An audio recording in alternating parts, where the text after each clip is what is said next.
Okay, so here's where we are. Over the past week, Joe and I have heard from so many people, from political leaders to regular citizens, deeply dismayed by several of President-elect Trump's cabinet selections, and they are scared. Last Thursday, we expressed our own concerns on this broadcast and even said we would appreciate the opportunity to speak with the president-elect himself. On Friday, we were given the opportunity to do just that. Joe and I went to Mar-a-Lago to meet personally with President-elect Trump. It was the first time we have seen him in 7 years. Now, we talked about a lot of issues, including abortion, mass deportation, threats of political retribution against political opponents, and media outlets. We talked about that a good bit. And it's going to come as no surprise to anybody who watches this show, has watched it over the past year or over the past decade, that we didn't see eye to eye on a lot of issues, and we told him so. What we did agree on was to restart communications. My father often spoke with world leaders with whom he and the United States profoundly disagreed. That's a task shared by reporters and commentators alike. We had not spoken to President Trump since March of 2020, other than a personal call Joe made to Trump on the morning after the attempt on his life in Butler, Pennsylvania. In this meeting, President Trump was cheerful, he was upbeat, he seemed interested in finding common ground with Democrats on some of the most divisive issues. And for those asking why we would go speak to the president-elect during such fraught times, especially between us, I guess I would ask back, why wouldn't we? 5 years of political warfare has deeply divided Washington and the country. We have been as clear as we know how in expressing our deep concerns about President Trump's actions and words in the coarsening of public debate. But for nearly 80 million Americans, election denialism, public trials, and January 6th were not as important as the issues that moved them to send Donald Trump back to the White House with their vote. Joe and I realize it's time to do something different, and that starts with not only talking about Donald Trump, but also talking with him. As somebody close to Donald Trump told me this past weekend, this is a president who's not seeking re-election, so maybe, just maybe, now could be the time for both parties to get to work. And I know, given the jarring headlines that we read every day, that may seem like a stretch, but think about this. Of the 150 million votes cast, Donald Trump got 50%. Kamala Harris got about 49%. So I don't know. Seems to make sense for leaders of both parties to seek common ground, if it's possible at all. And I will tell you, a lot of Democratic leaders we've talked to this past week, since the election, have told Mika and me it's time for a new approach. And when I say top Democrats, I mean top Democrats. They said, we're open, and this was before we talked to Donald Trump. They said, listen, we're open to working with the incoming president if the incoming president is open to working with us. Yeah, the question is, though, how do we get there? Hyperbole and personal attacks will not work. My hair on fire doesn't work. We've all seen that. What also does not work is threatening political opponents with arrest, harassment, and even jail. That is a failed path. Recent history has proven that impeachments and trials turn those on trial into political martyrs and only make them more popular with the American people. Just ask Bill Clinton and Donald Trump. We know this will be a consequential presidency. The question is whether it will be constructive. It will take a new approach from all sides, from both parties, and a leader who can bring them together. And only time will tell if Donald Trump is that leader. As for us, we also let him know that we will continue to speak truth to power and push back hard when called for, as we have with all presidents. Don't be mistaken. We're not here to defend or normalize Donald Trump. We're here to report on him and to hopefully provide you insights that are going to better equip all of us in understanding these deeply unsettling times. And I am reminded of what Marty Baron, legendary editor, told his Washington Post reporters back in the first term. We're not going to war. We're going to work. So let's go to work now with David Ignatius. David, first of all, I loved, and I told Marty, I loved what he said. We're not going to war. We're going to work. I tell you what, with Mika and me, it's been very personal over the past 8 years. It has been war on both sides, political war on both sides. And I'm reminded of a conversation we had with you this summer after I called President Trump after the assassination attempt. I just talked to him and said, you know, politics is politics. We disagree on so many things. But just, you know, I made a call like so many other people made a call and saying, well, I was hoping that he was doing all right. We had a discussion a couple of days later, you, Mika, and myself, and you had a recommendation to Mika that kind of went along the line of what Marty Baron told the Washington Post 7-8 years ago. You want to talk about that? So, Joe and Mika, we're in the news business, which means that we talk to people. That's how part of how we do our jobs. We're also in the truth business, which means we have to hold people accountable.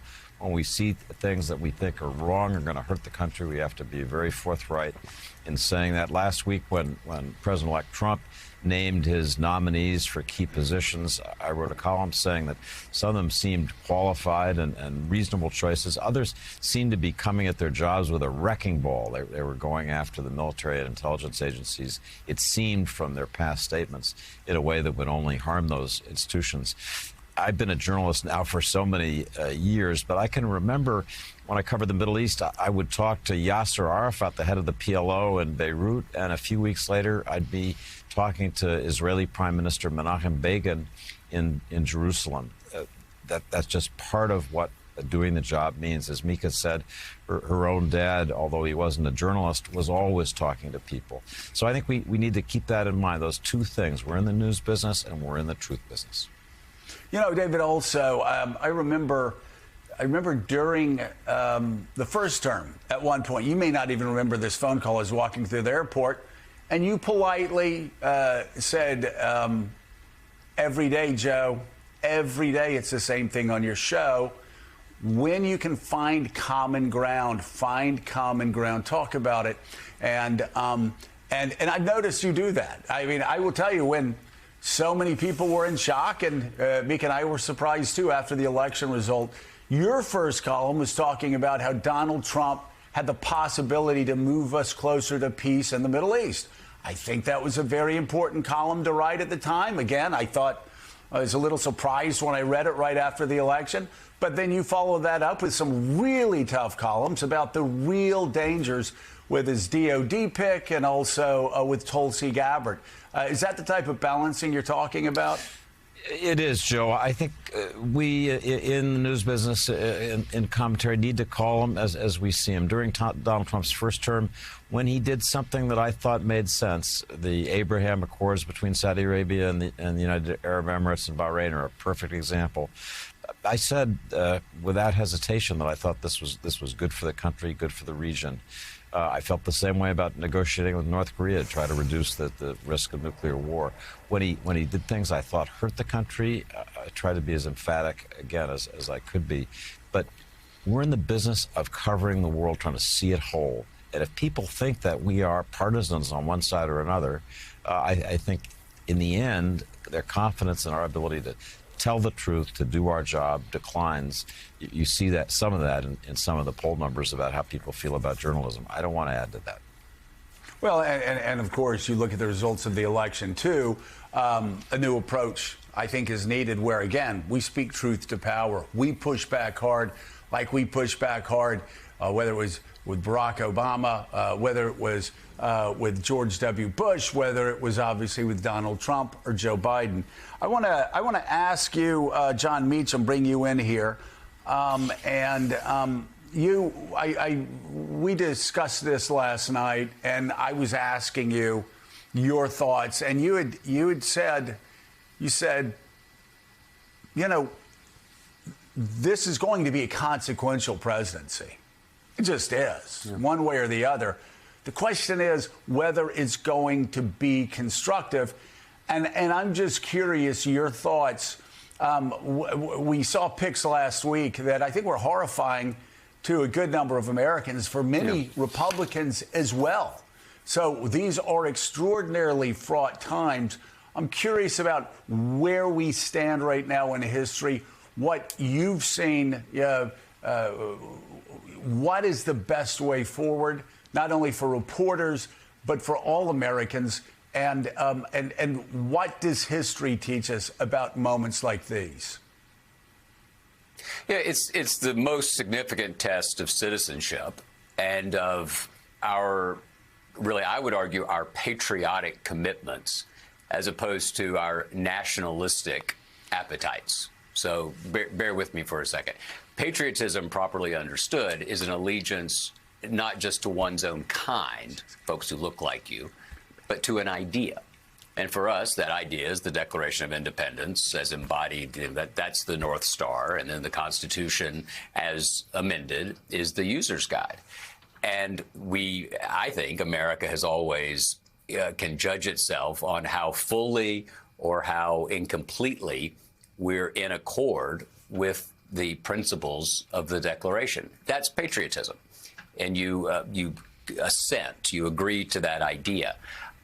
Nationalism is a loyalty to people who are already in your tribe, who are already in your clan with a C.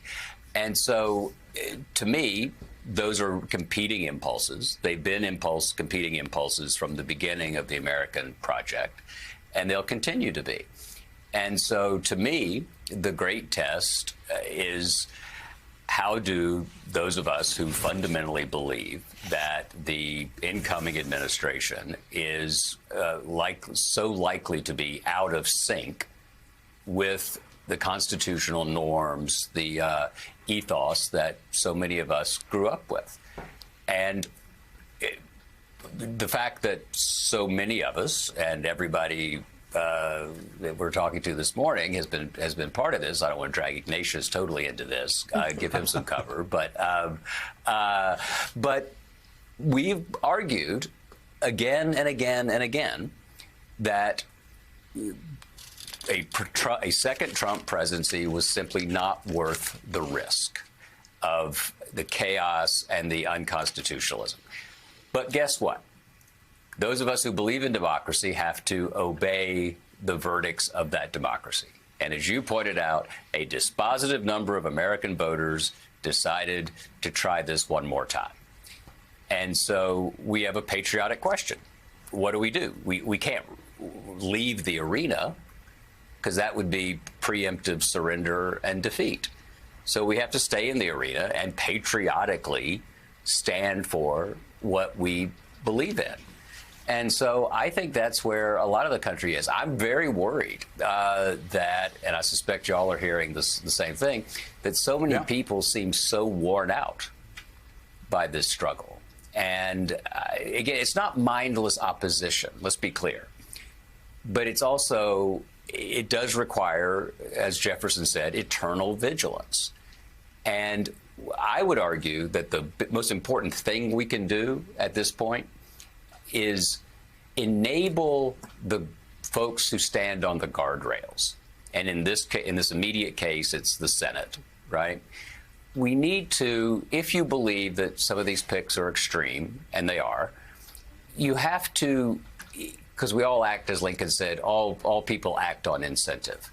We need to signal to those who have a stake in this, who have the vote on this, that there are people who believe that they're extreme.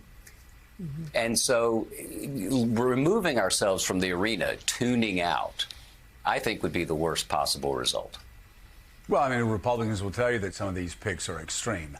I think it's important to look at, the first week when Susie Wiles was selected. There are a lot of people that applauded that selection. When Marco Rubio was elected, a lot of people that didn't agree with Marco Rubio at all said, okay, well, that's a Secretary of State pick that seemed, he will be able to work with both sides because he was a senator and certainly worked with both sides with Mark Warner on the Intel Committee. You can look at other picks. John Ratcliffe, somebody who a lot of Democrats and the media were opposed to several years ago, said, okay, well, that's also seems to be within the guardrails. Some of these selections have not been in the guardrails, David Ignatius, and so you've talked about it, and I think it's a good balance. It reminds me after Ronald Reagan got elected, you and I are actually, well, you probably aren't, but I'm old enough to remember when Ronald Reagan got elected, he had a massive landslide, and he was on Good Morning America the next day, and they asked him, well, what do you do now?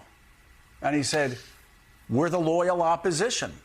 We're going to fight him where it is necessary to fight him, not making it personal, but fight him on political issues. And where we can agree, we will agree. And I think that's very important. And I think it's also obviously very important. There are a lot of people that are very scared by the selection of his Attorney General selection. A lot of Republicans scared by it. There are a lot of Republicans who are scared, as well as Democrats, by the selection of Tulsi Gabbard, only because of her connections with Syria, because she is at times in the Ukrainian war, she has just echoed the words of Vladimir Putin and Russia. So there are a lot of people that are concerned that Donald Trump and his administration will not get the intel they need because you can speak to this very well. There are just going to be other countries that are not going to share information and sensitive intel with Tulsi Gabbard. And so, as I said last week repeatedly, a pick like Tulsi Gabbard or a pick like Matt Gaetz for AG, that's not just bad for the Republican Party. That's not just bad for America. It's bad for Donald Trump because it makes him less effective.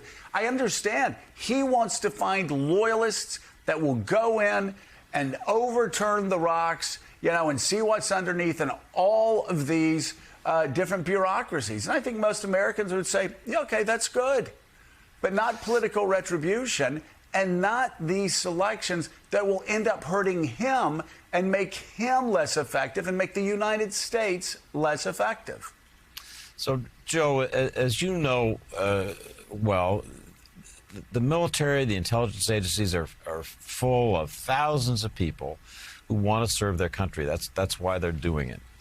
And they want to be professional in how they do their jobs. They want to be respected. And I get nervous when I see a nominee who's been making headlines for years, as Pete Hegseth has, by attacking military leadership. I just worry that that's going to produce chaos and the opposite of what the country wants. There are going to be so many issues coming up where Donald Trump's going to make decisions that really matter for America and the world. What he does on Ukraine, whether he rewards Vladimir Putin's aggression, whether he leaves the Ukrainians in terrible danger, is a crucial issue. We need to cover that. We need to know a lot about the decisions he's making. Same thing with finding peace finally in these Middle East wars. Same thing with Iran and where our policy toward Iran is going.